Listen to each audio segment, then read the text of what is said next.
কাহিনী দেখে আমাদের চোখে পানি চলে আসতেছে, আমাদের বুক থেকে রক্তক্ষরণ হইতেছে। গত কিছুদিন 2-3 দিন আগে আমার একটা মায়ের 2টা সন্তানকে ওই নর পশুরা হিংস্র জানোয়ারের মতো তারা আমার 2টা কলিজার টুকরা ভাইকে হাত পা বেঁধে হত্যা করে ফেলল। আমরা তাদের জন্য কিছুই করতে পারি নাই।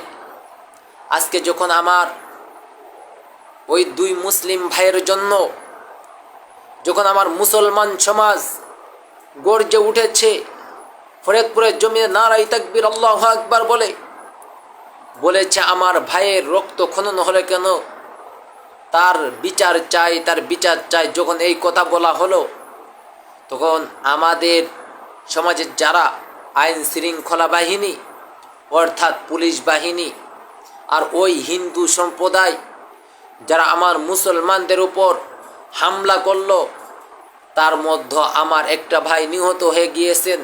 রব্বুল আলামিন তাকে যেন শহীদ মর্যাদা দান করেন, আমিন। আজকে আমার ভাই শহীদ হলো কেন? আজকে আমার ভাইকে কেন মারা হলো? আজকে আমার ভাইদেরকে কেন গুলি ছুড়া হলো? আজকে আমার ভাইদেরকে কেন হত্যা করা হলো? আজকে আমার ভাইদেরকে কেন আহত করা হলো? আজকে আমার মুসলমান সমাজ যখন জাতির কাছে জানতে চাই, যখন এই আইন শৃঙ্খলা বাহিনীর কাছে জানতে চাই, আমাদের দেশের প্রধানমন্ত্রীর কাছে জানতে চাই, আমাদের দেশের মন্ত্রীর কাছে জানতে চাই, আমাদের দেশের যারা আইন শৃঙ্খলা এমপি, ডিসি, মন্ত্রী যারা আছে তাদের কাছে যখন জানতে চাই, তারা তখন আমার এই মুসলমানদের ভাইয়ের উপর বুকের উপর গুলি চালায়। তাদের এই গুলি চালানোর অধিকার কে দিল? আমাদের মাথার ঘাম পায়ে ফেলানোর টাকা দিয়ে তারা গুলি কিনে আমাদের উপর তারা গুলি করবে। এইটা বাংলার মুসলমান কখনো সহ্য করতে পারবে না। আজকে আমাদের মুখ বেঁধে দিয়েছে, আজকে আমাদেরকে সত্য কথা বলতে দেয় না। আজকে আমরা যেখানে কথা বলতে যাই সেখানে বাধা দেয়, সেখানে বলে আমি মেম্বার, আমি চেয়ারম্যান, আমি এমপি, আমি মন্ত্রী, আমি ডিসি, আমি এর হাত, আমি ওর হাত, আমি এর চামচা, এগুলো বলে আজকে কোরআনের কথা বলতে দেয় না। আজকে কোরআনের ব্যাখ্যাগুলো, কোরআনের তাফসিরগুলো আজকে মানুষের ভিতর বলতে দিচ্ছে না। কেন? আমরা কি দেশে ভেসে এসেছি? আমরা কি কচুরি পানার মতো দেশে ভেসে এসেছি? কখনোই নয়। এইটা মনে করবেন আমরা এই দেশে ভেসে এসেছি, এইটা আমার বাপদাদার দেশ, এইটা আমার বাপদাদার দেশ সহ, এইটা শাহজালালের দেশ, এটা শাহপুরানের দেশ, এটা শাহ ইয়ামানের দেশ, এইটা খান জাহানের দেশ, এইটা আহমদ শফির দেশ, এটা বাবু নগরীর দেশ, এইটা আল্লাহ মামুনুল হকের দেশ, এটা চরমুনা পিসা হুজুরির দেশ। এই দেশে যদি কোনো নাস্তিক মুরতাদ কোরআনের কথা বলার কারণে বাধা দেয়, তার জিহ্বাটা ছিঁড়ে ফেলবো ইনশাআল্লাহ। আজকে আমরা চুপ। এই জন্য আমাদের উপর মামলা করতে পারেন, জুলুম করতে পারেন, অত্যাচার করতে পারেন, কিন্তু শুনে রাখেন আপনি যত বড় এমপি, মন্ত্রী, এসপি, ডিসি হন, আপনি যত বড় প্রধানমন্ত্রী হন, আমাদের যখন পিঠটা দেয়ালের সাথে বেঁধে যাবে না, তখন আপনার মতো প্রচুর প্রধানমন্ত্রীকে, আপনার মতো প্রচুর এমপিকে, আপনার মতো প্রচুর মন্ত্রীকে, আপনার মতো প্রচুর চেয়ারম্যানকে, আপনার মতো প্রচুর মেম্বারকে আমরা এই দেশ থেকে তাড়াতে বাধ্য হব। কিন্তু ইনশাআল্লাহ আমরা আপনাদেরকে ভয় পাই না, আমরা তো ভয় পাই আমার মালিককে। যেখানে আমার মালিক বলেছেন ইন্নাল্লাহা আলা কুল্লি শাইইন কদির, ইন্নাল্লাহা আলা কুল্লি শাইইন কদির। আমি আল্লাহ পাক রব্বুল আলামিন সমস্ত ক্ষমতার অধিকারী। সেখানে আমরা আপনাদের মতো কিছু কয়েক গুটি নাস্তিক মুরতাদদেরকে আমরা কখনো ভয় পাই না। কারণ আমাদের ভিতর তো ইব্রাহিম আলাইহিস সালাতু ওয়াস সালামের জজবা আছে, আমাদের ভিতর তো ইয়াকুব আলাইহিস সালাতু ওয়াস সালামের জজবা আছে, আমাদের ভিতর তো আমাদের প্রিয় নবী হযরত মুহাম্মদ রাসূলুল্লাহ সাল্লাল্লাহু আলাইহি ওয়াসাল্লামের জজবা আছে, আমাদের ভিতর তো সাহাবায়ে কিরামের মতো জজবা আছে, আমাদের ভিতর তো নাস্তিক মুরতাদদের বিরুদ্ধে হুঙ্কার দেওয়ার জজবা আছে। এই জন্য আমরা মুসলমানরা যখন খেপে উঠব, তখন কিন্তু আপনাদের মতো নাস্তিক মুরতাদ ওই বঙ্গোপসাগর পালাতে বাধ্য হবেন। আপনারা হিন্দুদের দালাল। আমরা আপনাদেরকে কথা বলতে বাধা দেই না, আপনাদেরকে দেশ থেকে তাড়াতেও চাই না। আমরা তো চাই আমরা সকল একত্রিত হয়ে চলাফেরা করি। আমরা তো চাই আপনাদের সাথে উঠা বসা করতে।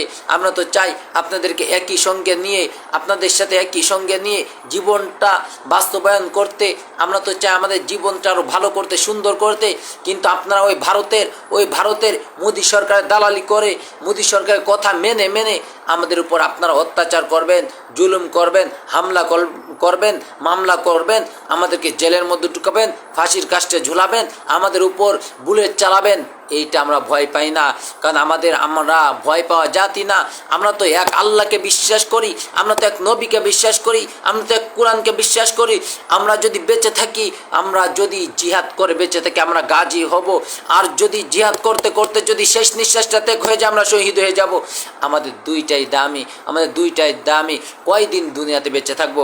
60 বছর 70 বছর, 60 বছর 70 বছর আল্লামা দেলোয়ার হোসেন সাঈদকে জেলের মধ্যে রেখে আপনারা মেরেছেন। আমাদের আল্লামা বাবু নগরীকে আপনার জেলের মধ্যে রেখে অনেক অত্যাচার করেছেন, জুলুম করেছেন। আমাদের মামুনুল হককে জেলের মধ্যে রেখে জুলুম করতেছেন। আমাদের অনেক আকাবিরকে আপনারা জেলের মধ্যে রেখে জুলুম করতেছেন। এই জন্য মনে করতেছেন ইসলাম থেমে থাকবে। এইটা কখনো ভাববেন না। আপনার একার কারণে কখনো ইসলাম থেমে থাকবে না। হে মুসলমান সমাজ, জেনে নাও, এই ফরিদপুরে এইটা দেখার পড়ার পরে যদি আমাদের অন্তরে যদি একটু জজবা না জাগে, তাহলে মনে করবেন আমার আপনার ইমানের মধ্যে দুর্বলতা এসে গেছে, আমার আপনার ইমান কমতি হয়ে গেছে। আমরা তাদের জন্য কি করতে পারতেছি? কিছুই করতে পারতেছি না। প্রত্যেক দিন তো কোরআনের ময়দানে কথা বলি, প্রত্যেক দিন তো কোরআনের কথাই বলি, প্রত্যেক দিন তো মানুষকে কোরআন নামাজের জন্য ডাকি, প্রত্যেক দিন তো নামাজের জন্য ডাকি, প্রত্যেক দিন তো রোজার জন্য ডাকতেছি, প্রত্যেক দিন তো জাকাত দেওয়ার জন্য বলতেছি, রোজা রাখার জন্য বলতেছি, হজ করার জন্য বলতেছি, মানুষের সাথে সদ্ব্যবহার করার জন্য ডাকতেছি। কিন্তু আমাদের মধ্য থেকে কেন এই জিহাদের তামান্না দূরে সরে গেল? আজকে আমার মুসলমানদের এইটা জানতে আমার ইচ্ছা করে, আমাদের মধ্য থেকে জিহাদের জজবাটা কে কেড়ে নিল? এই জন্য বলি ভাই, মুসলমান ভাই জেগে ওঠো। মুসলমান ভাই, তোমার পরে আমার সিরিয়াল, আমার পরে তোমার সিরিয়াল, না হয় দুইজনের পরে আমার সিরিয়াল, এরকম দেখবে। ওই হিন্দু খ্রিস্টানদের টার্গেট তো তারা কোনো মোল্লাকে, কোনো মৌলবীকে, কোনো আলেমকে, কোনো হাফেজকে দেশ থেকে সরাবে না। তারা তো দেখতেছে যার মুখে দাড়ি আছে, যার মাথায় টুপি আছে, যার মধ্যে নবী সুন্নাত আছে, যে কোরআনের কথা বলতেছে, যে কোরআনের কথা শুনতেছে, যে ইসলামের পথে চলতেছে, হক কথা বলতেছে, যে আল্লাহর উপর ধৈর্য ধারণ করতেছে, তাকে তাদের ইচ্ছা দেশ থেকে সরায় দিবে, তাকে গুম করবে, তাকে ফাঁসি দিবে, তাকে জেল দিবে। আর আমরা তো ইন্নাল্লাহা মা'আস সাবিরিন, আমরা তো ধৈর্য ধরতে ভালোবাসি। আল্লাহ পাকও তো ধৈর্যশীলদেরকে বেশি পছন্দ করেন। আমরা ধৈর্য ধরতে ধরতে আমাদের যখন পিঠটা দেওয়ালের সাথে ঠেকে যাবে, তখন আমার এই সমস্ত মুসলমান ভাই যাদের মুখে দাঁড়িয়ে আছে তারাও নামবে, যাদের মুখে দাঁড়িয়ে নাই তারাও নামবে, যারা মাথায় টুপি দেয় তারাও নামবে, যাদের মাথায় টুপি নেই তারাও নামবে, যারা রসুলকে ভালোবাসে তারাও নামবে, যারা রসুলকে একটু কম ভালোবাসে তারাও নামবে, যারা আল্লাহকে সিজদা দেয় না তারাও নামবে, যারা আল্লাহকে সিজদা দেয় তারাও নামবে। সেই দিন দেখবেন বাংলার জমিন থেকে এই সমস্ত ইহুদি, খ্রিস্টান, নাস্তিক, মুরতাদি দালালরা দেশ থেকে পালাতে বাধ্য হবে ইনশাআল্লাহ। আজকে আমাদের আফসোস লাগে আমরা সত্য কথা বলতে পারি না। আজকে আমার আফসোস লাগে কোরআনের কথা বলতে পারি না, কোরআনের তাফসিরগুলো মাঠে ময়দানে বলতে দেয় না, আগের থেকে নোটিশ দিয়ে রেখে দেয়। এই জন্য বলি ভাই, যে যেখান থেকে পারেন সেখান থেকে প্রতিবাদ শুরু করেন। দেখবেন আপনার সাথে যদি আরেকটা লোক যায়, দেখবেন আপনার একটু সাহস বাড়বে, তার সাথে আরেকজন লোক আসবে। এরকম করতে করতে বাংলার জমিনে প্রায় 5 লক্ষর বেশি মসজিদ আছে। 5 লক্ষ মসজিদের ইমাম এক হন। 5 লক্ষ মসজিদ থেকে আপনারা 5 লক্ষ মুজাহিদকে তৈরি করে নেন।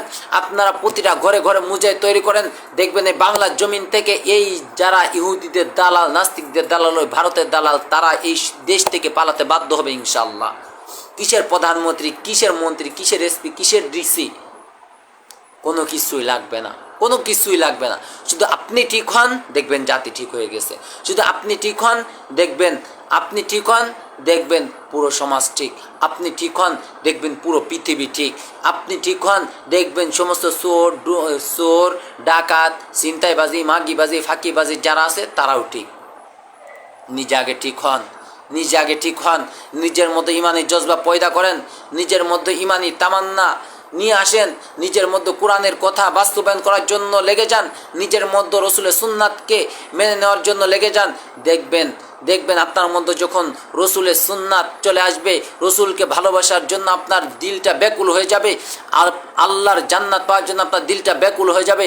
দেখবেন এই দুনিয়ার সমস্ত রং তামাশা, এই দুনিয়ায় যারা খেলাধুলা রং তামাশায় মেতে আছে তাদের থেকে আপনি আলাদা হয়ে যাবেন। আর যখনই আলাদা হতে পারবেন তখন দেখবেন কোরআনের বিরুদ্ধে কেউ কথা বললে আপনি নামতে পারবেন, রসুলের বিরুদ্ধে কেউ নামলে আপনি কথা বলতে পারবেন, আপনার মা বাবাকে কেউ নিয়ে কথা বললে আপনি নামতে পারবেন। কিন্তু আপনি যতক্ষণ রসুলের সুন্নাত আল্লাহর কোরআনকে বাস্তবায়ন করার জন্য মাঠে মধ্যে না নামতে পারবেন, আপনার মধ্যে যতক্ষণ এইটা না ঢুকাতে পারবেন, ততক্ষণ আপনাকে ওই নাস্তিক মুরতাদ পুতুলের মতো খেলবে, আর আমিও খেলবো, আপনিও খেলবেন। এই জন্য বলি ভাই দোস্ত বুজুর্গ আমার, আপনারা সকলে এক ঐক্য হন। শুধু আমি নয়, আমার সাথে হাজার মুসলমান এক হন। আমি যে পর্যায়ে আমার মতো হওয়া লাগবে না, অন্য আলেমের মতে এক হন। সকলে একত্রিত হয়ে মাঠে ময়দানে নেমে যান। দেখবেন বাংলার জমিনে আমাদের কোরআনের যে আইন, কোরআনের যে শাসন ইনশাআল্লাহ বাস্তবায়ন হবে ইনশাআল্লাহ। আল্লাহ পাক আমাকে সহ আপনাদেরকে কবুল করুন। আর যারা আমার ভিডিও শেয়ার করে দেন, আল্লাহ পাক যেন তাদেরকে নেক হায়াত দান করুন। আমার কথা যদি ভালো লাগে আপনারা একটু কমেন্ট করে জানাবেন। আল্লাহ পাক রব্বুল আলামিন যেন আমাকে কোরআনের ময়দানে কবুল করে দেন। সকলে বলে আমিন। আসসালামু আলাইকুম রহমতুল্লাহি ওয়া বারাকাতুহু। আসসালামু আলাইকুম ওয়া রাহমাতুল্লাহি ওয়া বারাকাতুহু। আলহামদুলিল্লাহি ওয়া কাফা ওয়া সালামুন আলা ইবাদিহিল্লাযীনা ইসতাফা। আম্মা বা'দু ফাআউযু বিল্লাহি মিনাশ শাইতানির রাজীম। বিসমিল্লাহির রহমানির রহিম। ইন্নাল্লাহা মা'আস সাবিরিন। সাদাকাল্লাহুল আযীম। আলহামদুলিল্লাহ, মহান আল্লাহ পাক রব্বুল আলামিনের দরবারে লাখো কোটি শুকরিয়া আদায় করছি যে মহান রব্বুল আলামিন হায়াতে তয়্যিবা দান করে আমাদেরকে সুস্থ রেখেছেন, সেই জন্য শুকরিয়া আদায় করছি আলহামদুলিল্লাহ। দুরূদ ও সালাম পাঠ করছি মানবতা দূত রাহমাতুল লিল আলামিন সাইয়্যিদুল কাওনাইন খাতামুল মুরসালিন আখিরি নবী, শেষ নবী, যে নবী আমাদের জন্য রহমত স্বরূপ, ওই নবীর প্রতি আমরা সকলে দুরূদ ও সালাম পাঠ করছি সাল্লাল্লাহু আলাইহি ওয়াসাল্লাম। আমি যে বিষয়ে কথা বলবো ইনশাআল্লাহ, আমরা ফরিদপুরের যে করুণ কাহিনী, এই ফরিদপুরের